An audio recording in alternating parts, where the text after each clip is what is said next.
So these are the AirPods Pro. I was hoping they come in different colors, but they only have the white right now. Right out of the box, you'll be able to tell that it's still using Lightning port.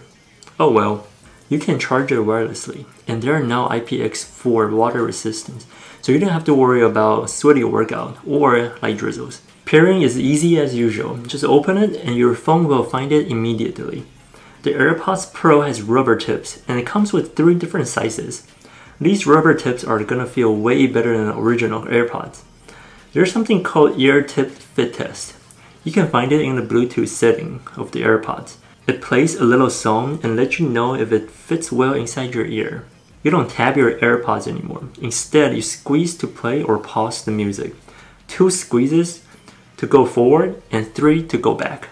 The AirPods Pro now has noise cancellation. You can do a long squeeze to activate the noise cancellation of the AirPods, and it shows up in the control center. It's really useful. But is the noise cancellation good? So I did a little test and tried it in a Cessna 172. It's a small single-engine airplane, and it's very loud.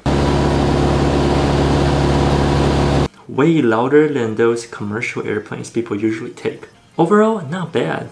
The noise cancellation actually does work. However, they're earbuds after all, so it's not anything miraculous.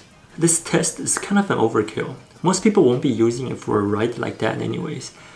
I think it performed better than expected. The noise cancellation is definitely enough for everyday usage. But of course, I'll need more time to have more experience with it. Apple designed a vent system to allow air to flow in and out of the AirPods in order to prevent ear pressure that people feel when they wear silicone-tipped earbuds. AirPods Pro also have transparency function. Basically, it lets noise through so you know what's going on around you. All you have to do is do a long squeeze on the AirPods.